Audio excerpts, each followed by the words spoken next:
There's not much to do when all I can is thinking about you. Not doing well, don't know where you are, 'cause you're not here. It's been way too long. If I could lay down beside you, I would, I would. Hello अस्सलाम वालेकुम। कैसे हैं आप सब लोग। उम्मीद करती हूँ आप सब लोग खैरियत से होंगे और अल्लाह पाक हम सबको अपनी हिफ्ज़ व अमान में रखे, आमीन।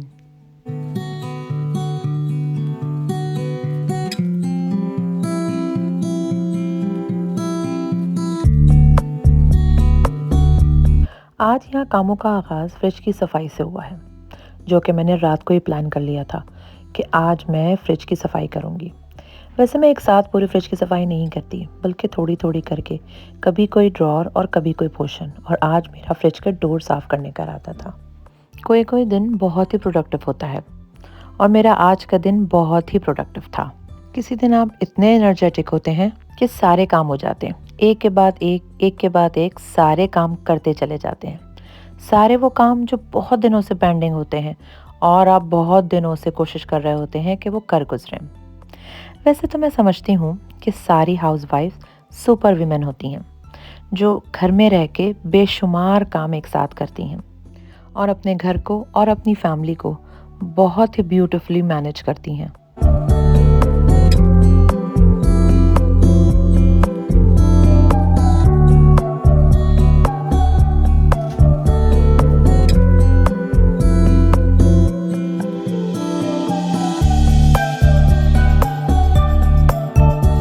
इस फ्रिज की ड्रॉज़ों को धोकर और फ्रिज के अंदर से क्लीनिंग करके मैं अपने डाइनिंग रूम में आ गई। और ये अरेंजमेंट अगर आपको याद हो लास्ट वीडियो में मैंने की थी, जो कि अब ख़राब हो रही है। तो आज मैंने यहाँ की डीप क्लीनिंग का इरादा किया है। और उससे पहले काफ़ी दिन से सोच रही थी, मेरे पास पॉट है उसके ऊपर पेंटिंग करने का, तो मैंने सोचा सफाई से पहले ये काम कर लिया जाए, ताकि जो भी मैस क्रिएट हो और फिर एक ही साथ साफ़ हो जाए।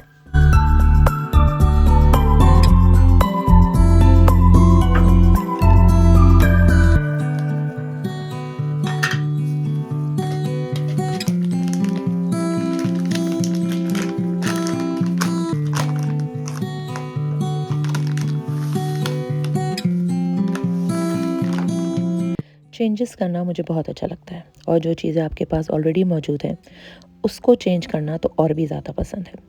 तो ये वाला पॉट पहले एक ग्लास का पॉट था, तो इसके ऊपर मैंने वाइट कलर का स्प्रे पेंट कर दिया और काफ़ी दिन से ये ऐसे ही रखा था।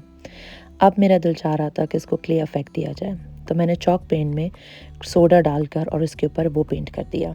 तो इससे बिल्कुल ही डिफरेंट लुक आने लगा और मुझे बहुत अच्छा लगा। तो बस इस पर मैंने कोट लगाया और ये चॉक पेंट है और चॉक पेंट बहुत जल्दी सूख जाता है। इसको तो रख दिया मैंने ड्राई होने के लिए। मीनवाइल मैंने सोचा कि इधर ये ड्राई हो रहा है, उधर फ्रिज की ड्रॉज़ें ड्राई हो रही हैं, तो क्यों ना दूसरा काम कर लिया जाए। मैं काफ़ी दिन से इंडोर प्लांट लेकर आई थी और उसको मुझे रीपॉट करना था, लेकिन मेरे पास खाद नहीं थी। तो मैंने सोचा कि चलो मैं जाके फटाफट खाद लेकर आ जाती हूँ। करीब ही हमारे मार्केट है, तो मैं अपने छोटे बेटे को लेकर वहाँ चली गई और वहाँ से मैं खाद लेकर आई, ताकि मैं जो प्लांट मैं लेकर आई हूँ उनको रीपॉट कर दूँ।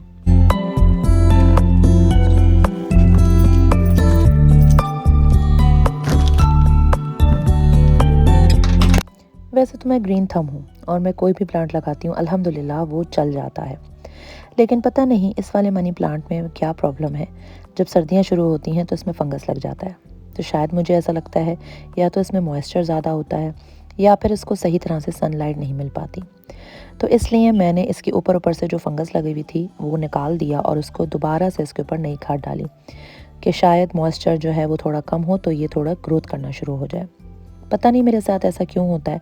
अगर आप लोगों के साथ भी ऐसा होता है और अगर आपको इसका सही तरह से इसका हल पता है तो प्लीज़ मुझे ज़रूर कमेंट्स में बताइएगा कि मुझे इसके साथ क्या करना चाहिए, क्योंकि जब सर्दियाँ आती हैं तो ये ख़राब हो जाता है और उसमें फंगस लग जाता है। तो बहरहाल मैंने वो पुराना जो खाद थी पुरानी उसको निकाल दिया और उसमें दोबारा से नई खाद डाली है और इसके जो ख़राब पत्ते थे वो भी निकाल दिए। अभी तो शुक्र है कि हेल्दी लग रहे हैं, आगे देखते हैं इसका क्या रिज़ल्ट रहता है। इसके बाद ये वाला छोटा प्लांट था जो कि मैं लेकर आई थी और बहुत छोटे से पॉट में लगा हुआ था। आगे सर्दियाँ हो जाएंगी और फिर उसको दोबारा से रीप्लांट करना थोड़ा मेरे लिए मुश्किल हो जाएगा। तो आज मौसम बेहतर था, सोचा कि इसको रिपोर्ट कर लिया जाए।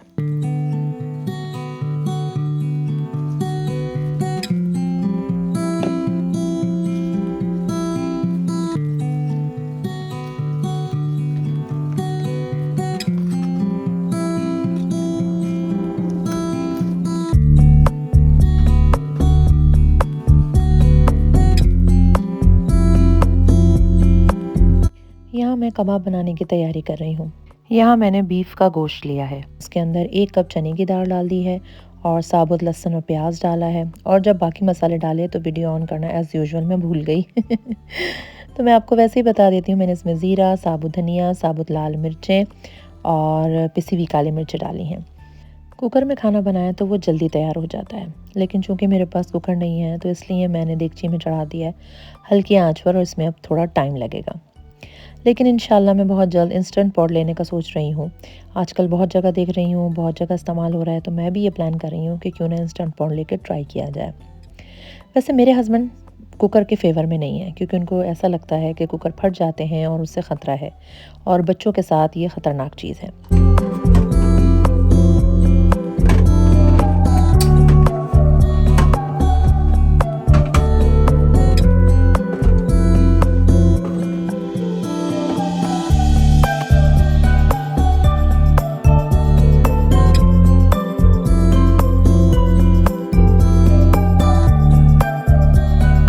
फ्रिज की सफाई करते रहना बहुत ज़रूरी है, क्योंकि फ्रिज ऐसी जगह है जो बहुत जल्दी गंदा हो जाता है। मैं एक साथ फ्रिज साफ़ नहीं करती, बल्कि थोड़ा थोड़ा करके करती हूँ। इससे मुझे बर्डन भी नहीं होता और मेरा फ्रिज साफ़ रहता है। कभी मैं कोई शेल्फ़ कर लेती हूँ और कभी कोई ड्रॉर्स, और आज मैंने पूरा ये डोर किया था, तो पता भी नहीं चला और फ्रिज का काफ़ी बड़ा हिस्सा साफ़ हो गया। यहाँ ये देखें, ये पॉट जो है जिस पे मैंने पेंट किया था, वो ड्राई हो गया है, लेकिन इस पे ब्रश के स्ट्रोक्स नज़र आ रहे हैं जो मुझे अच्छे नहीं लग रहे थे। तो फिर मैंने दोबारा से इसे फ़ोम के ज़रिए से इस पे दोबारा पेंट किया है कि शायद अब स्ट्रोक्स ना आएँ। उसके बाद इसको ड्राई होने का टाइम चाहिए था, तो मैंने इसको उठाकर यहाँ से किचन में रख दिया, और अब मैंने सोचा कि यहाँ की सफाई शुरू की जाए, क्योंकि इसमें भी काफ़ी टाइम लगेगा।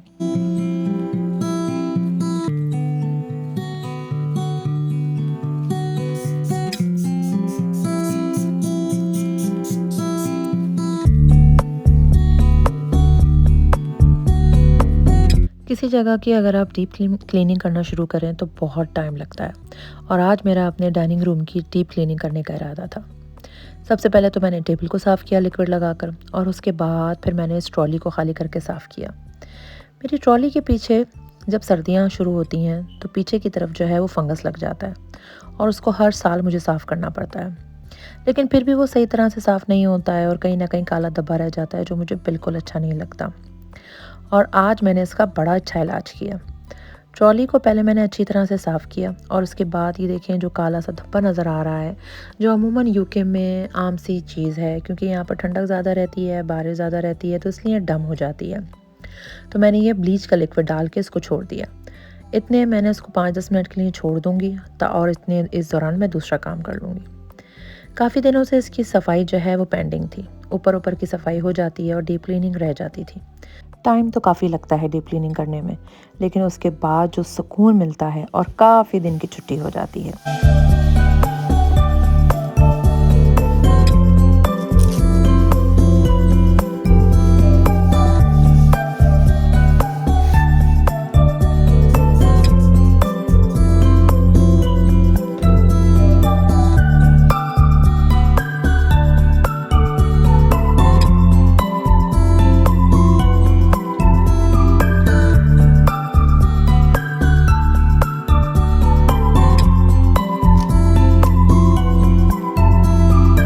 वैसे तो हम ब्लेस्ड हैं, यहाँ पर इतनी धूल मिट्टी नहीं आती है कि रोज़ आपको डस्टिंग करना पड़े, लेकिन फिर भी थोड़ी बहुत तो करनी ही पड़ती है।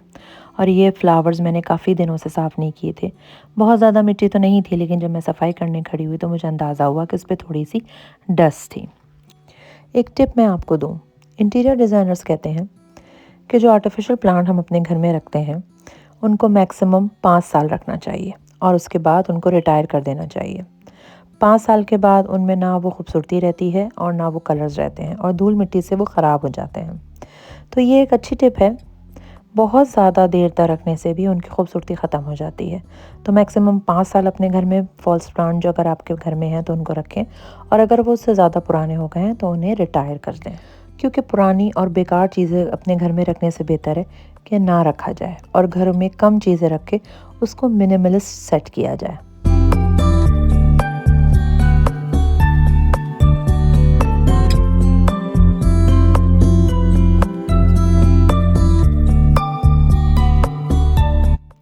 और ये देखें, 2 बार स्प्रे करके मैंने इसको थोड़ी देर छोड़ा और अब दीवार मुकम्मल तौर पे वाइट हो गई है और सारा फंगस और उसका निशान चला गया है। और ये देख के मुझे बहुत खुशी हो रही थी। बहरहाल यहाँ ट्रॉली साफ़ हो गई थी और ये वही फूल हैं जो जो लास्ट वीडियो में मैंने आपके साथ सेट किए थे। उस वक्त सिर्फ ये बर्ड्स थी और अब सारे फ्लावर्स ब्लूम हो गए हैं, जो कि बहुत प्यारे लग रहे हैं और अभी ये थोड़े दिन और भी चलेंगे।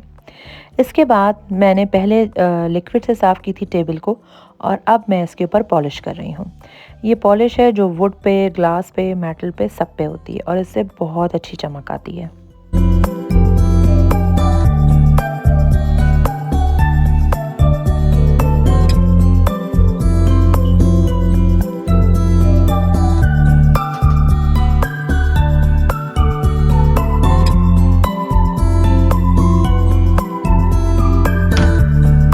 जो इस पे ऑलरेडी कवर डला हुआ था वो तो मैंने धुलने डाल दिया था और अब मुझे याद आया कि मेरे पास नया कवर भी रखा था टेबल रनर, तो मैंने उसको निकाला।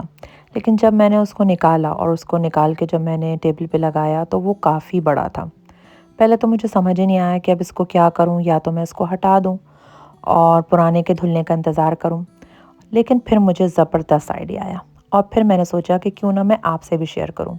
ये दोनों तरफ से ही इतना लंबा था और ये अच्छा नहीं लग रहा था। तो फिर मैंने ये किया कि इसकी मैंने बनाई प्लीट्स और उसके बाद मेरे पास थे इयररिंग्स ऐसे।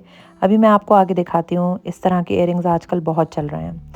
तो बस मुझे आइडिया आ गया और मैंने इस तरह से प्लीट बनाई और इसके ऊपर मैंने वो इयररिंग लगा दिए। आप भी देखिए।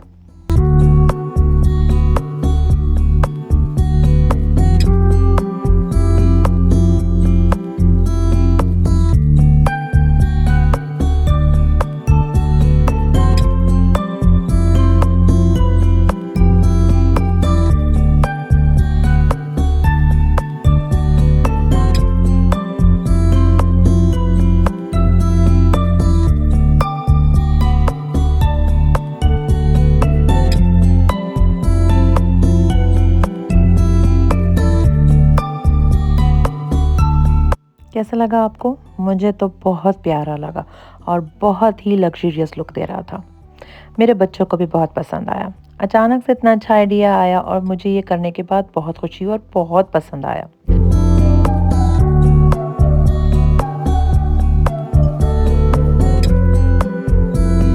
आपने भी अगर अपने घर में कोई अच्छी सी अरेंजमेंट की है या कहीं की डीप क्लीनिंग की है या किसी जगह को ऑर्गेनाइज़ किया है तो मुझसे ज़रूर शेयर कीजिएगा।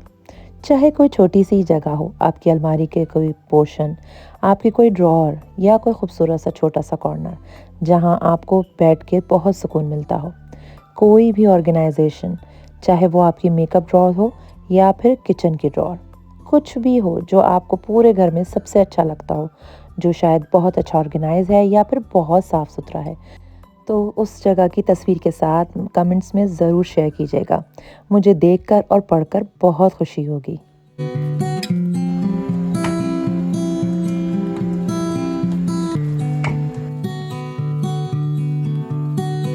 सर्दियाँ जब से शुरू हुई हैं, दिन इतने छोटे हो गए हैं कि आप काम शुरू ही करते हैं और ऐसा लगता है कि बस अब तो रात होने लगी है। और अभी मैं बना रही हूँ 2 परत की रोटी। ये भी बहुत अच्छी लगती है, बारबेक्यू आइटम के साथ तो बहुत ही अच्छी लगती है। तो मैंने सोचा कि आप लोगों के साथ भी शेयर करूँ, तो शायद आप लोगों को भी अच्छी लगे और आप लोग ट्राई करें तो आप भी हमारी तरह एंजॉय करें। रोटी बनती है, वही आटा लिया है मैंने। इसके 2 छोटे-छोटे पेड़े बनाऊँगी और उसके बाद इनके बीच में ऑयल लगाकर और इसको मिला के बेल के और उसको बना लूँगी।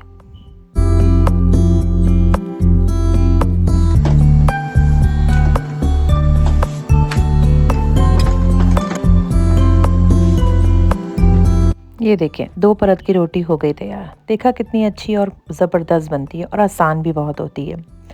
रोटियां भी साथ साथ बन रही थीं और इधर मेरा जो मैंने गोश्त चढ़ाया था वो काफ़ी हद तक गल गया था। इसको मैं ग्राइंड नहीं करती हूँ। अभी आपको शायद लग रहा होगा कि इसके अंदर पानी है, लेकिन जब मैं इसको अच्छी तरह से इसकी घुटाई करूँगी तो फिर ये पानी बिल्कुल भी नहीं रहेगा। और अब मैं इसको मैं ग्राइंड नहीं करती हूँ, बल्कि इसको मैं हाथ से ही इसको अच्छी तरह से मैश कर लेती हूँ। तो इस तरह फिर आपके कबाब में बहुत अच्छे रेशा आता है। देखें, जैसे मैंने आपको कहा था ना, उस वक्त लग रहा था पानी है, लेकिन मैश करने से जब गोश्त मैश हुआ तो फिर वो पानी सारा ख़त्म हो गया और अच्छा सा कबाब का बैटर तैयार हो गया। मेरे छोटे वाले को मलाई बोटी बहुत पसंद आई थी। ये थोड़ी सी फ्रीज़ हुई हुई रखी हुई थी मेरे पास, तो मैंने सोचा कि चलो कबाब के साथ ये भी कर लूँ। एक अच्छा कॉम्बिनेशन बनता है। वहाँ रोटियां साथ साथ पक रही हैं और ये ज़बरदस्त मेरी मलाई बोटियां भी तैयार हो गई थीं। कबाब हों और उसके साथ फ्राइज़ ना हो, ऐसा तो हो ही नहीं सकता। जिस दिन कबाब बनाती हूँ उस दिन सोचती हूँ कि बस आज तो कोई खाना ही नहीं बनना है, आसान सा है। लेकिन यकीन माने, इसमें आम दिनों से ज़्यादा मेहनत और ज़्यादा काम बढ़ जाता है। उधर फ्रेंच फ्राइज़ बन रहे थे, इधर फटाफट मैंने हरी मिर्चें, हरा धनिया और प्याज को अच्छी तरह से चॉप किया और इसको भी मैं डाल दूँगी कबाबों के बैटर में।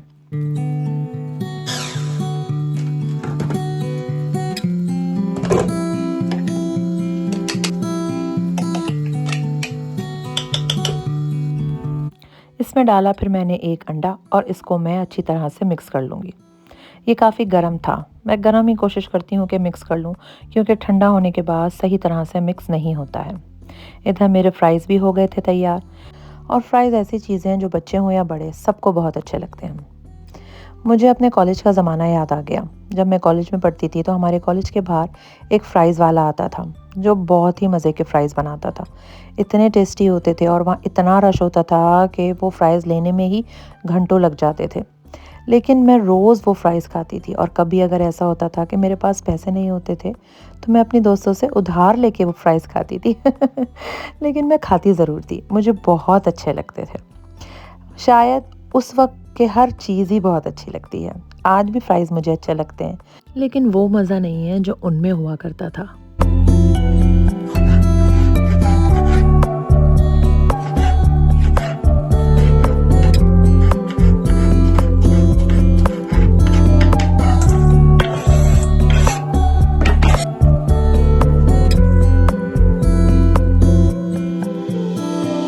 यहाँ हो गई मेरी सैलेड तैयार। सिंपल सी और अच्छी सी सैलेड, बहुत मज़े की लगती है। लेमन जूस डाल के बहुत मज़ा आता है। कबाब भी हो गए थे मेरे तैयार, बहुत ही अच्छे और रेशेदार बने थे। उसके बाद जब खाने की तैयारी पूरी हो जाए तो मुझे ऐसा लगता है कि जैसे बहुत बड़ा काम मेरा हो गया और मेरे सर से बोझ उतर गया। पौधे जो मैंने रीप्लांट किए थे उनको मैंने बाहर रख दिया था पानी डाल के। अब मैंने सोचा कि उनको अंदर ले लूँ, क्योंकि यहाँ के मौसम का भरोसा नहीं है। रात को अगर बारिश हो गई तो पौधे ख़राब हो जाएंगे।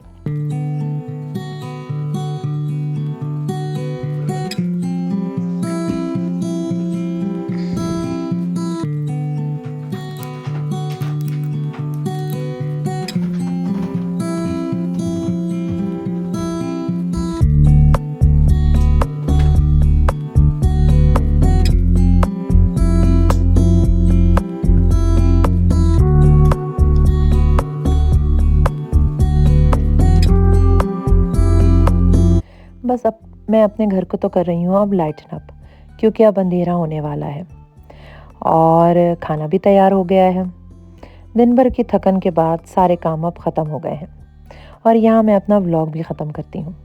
अगर आपको मेरा व्लॉग अच्छा लगा है, मेरी कोशिश और मेरी मेहनत पसंद आई है, या मेरी दी हुई कोई टिप या रेसिपी अच्छी लगी है, तो प्लीज़ सब्सक्राइब माय चैनल। इंशाल्लाह अगले व्लॉग में आपसे मुलाकात करूँगी। अपनी दुआओं में मुझे याद रखिएगा और अपना ढेर सारा ख्याल रखिएगा।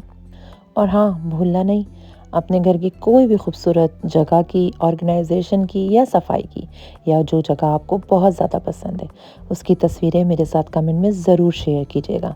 इंशाल्लाह अगले व्लॉग में आपसे मुलाकात करूँगी। यहाँ मेरा हो गया है खाना तैयार। आप भी जाएँ, खाएँ पिएँ और ऐश करें।